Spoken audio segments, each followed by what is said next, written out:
یہ حدیث نقل کی ہے عائشہ رضی اللہ عنہا سے، اور روایت کر رہے ہیں عروہ ابن زبیر، وہ کہتے ہیں کہ میں نے اپنی خالہ حضرت عائشہ رضی اللہ عنہا سے عرض کیا، جو نبی کریم صلی اللہ علیہ وسلم کی زوجہ محترمہ ہیں، اور میں اس زمانے میں چھوٹا تھا، عمر میری کم تھی، حدیث السن، نئی عمر والا تھا، یعنی لڑکا تھا، تو میں نے حضرت عائشہ رضی اللہ عنہ سے عرض کیا کہ آپ کا کیا خیال ہے کہ اللہ تبارک و تعالیٰ کا ارشاد ہے کہ بے شک صفا مروہ یہ شعائر اللہ میں سے ہے، تو جو آدمی بیت اللہ کا حج کرے یا عمرہ کرے تو اس پر کوئی حرج نہیں ہے کہ وہ طواف کر لے۔ تو میں کسی آدمی پر کوئی حرج نہیں سمجھتا کہ وہ طواف نہ کرے، یعنی اس آیت سے تو ایسا معلوم ہوتا ہے کہ اللہ تعالیٰ فرماتے ہیں کہ جو آدمی حج کرے یا عمرہ کرے تو کوئی حرج نہیں ہے کہ وہ طواف کر لے، تو اس سے تو یہ معلوم ہوتا ہے کہ کر لے تو بہت اچھا، کر لے تو کوئی حرج نہیں، نہ کرے تو کوئی حرج نہیں۔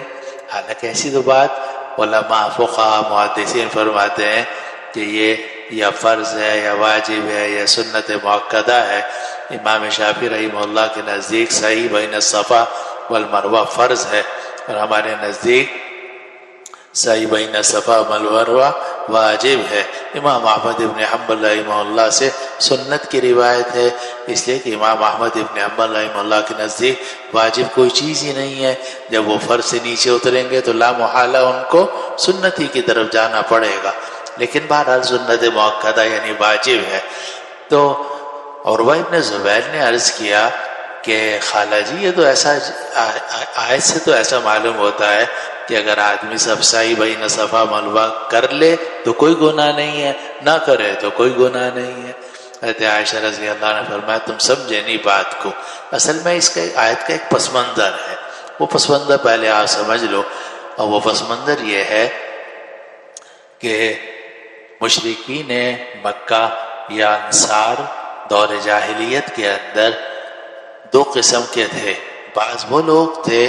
کہ جو صفا مروہ کے درمیان سعی کرتے تھے، اس لیے کہ صفا پر بھی ایک بت رکھا ہوا تھا، مروہ پر بھی ایک بت رکھا ہوا تھا، اور وہ صفا مروہ کے درمیان سعی کرتے تھے۔ ان دونوں بتوں کی وجہ سے شاید ان کا نام اساف اور نائلہ تھا، اساف جو صفا پہ رکھا ہوا تھا، نائلہ جو مروہ پہ رکھا ہوا تھا، ان بتوں کی وجہ سے وہ سعی کرتے تھے۔ تو جب اسلام آ گیا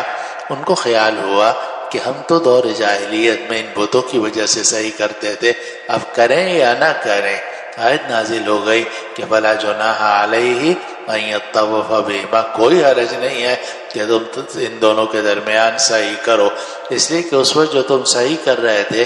وہ شرک کی بنا پر کر رہے تھے، اور اب جو صحیح کر رہے ہو وہ اللہ تعالیٰ کے حکم کی بنا پر ہے، اس لیے اب کرنے میں کوئی حرج نہیں ہے۔ دوسری طرف انصار کا ایک طبقہ تھا، وہ مدینے سے جب آتے تھے تو قدیت کے قریب میں ایک جگہ ہے مشلل، مکہ مکرمہ کے قریب میں، تو وہ وہاں جاتے تھے، اور وہاں ایک منات کا بت تھا، منات طاغیہ، تو منات کا بت تھا،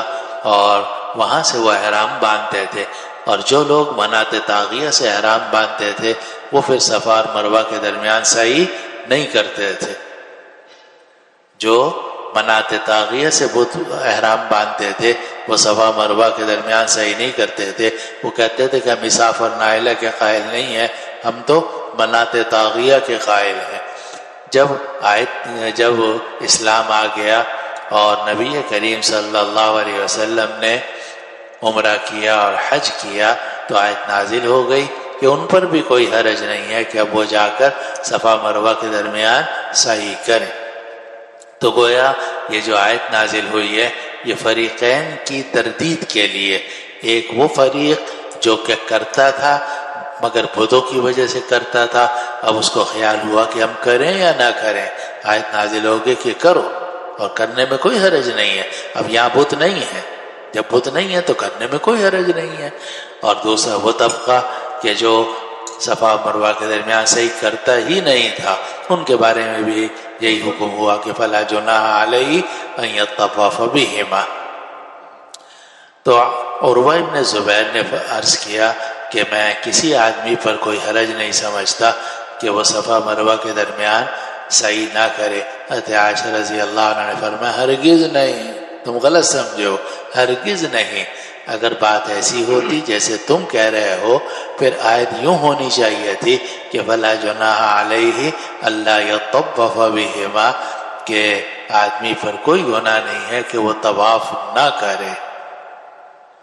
حالانکہ یہ آیت یہ نہیں ہے کہ کوئی گناہ نہیں ہے کہ طواف نہ کرے، بلکہ آیت یہ ہے کہ کوئی گناہ نہیں ہے کہ وہ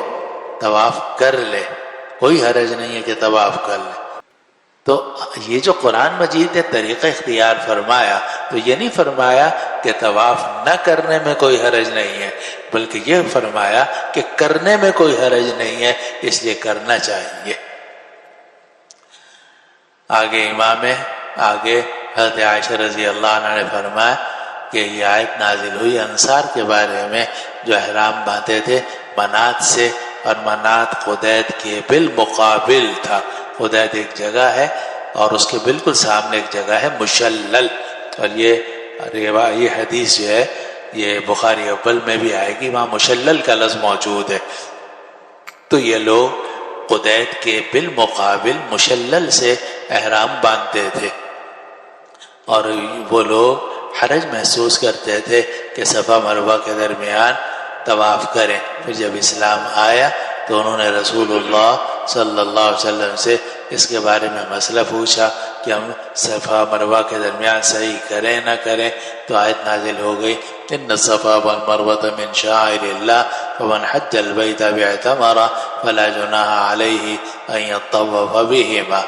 اگلی روایت ہے عاصم بن سلیمان کہ میں نے انس بن مالک رضی اللہ عنہ سے پوچھا، فرمایا کہ ہم یہ سمجھتے تھے کہ یہ دور جاہلیت کا کام ہے،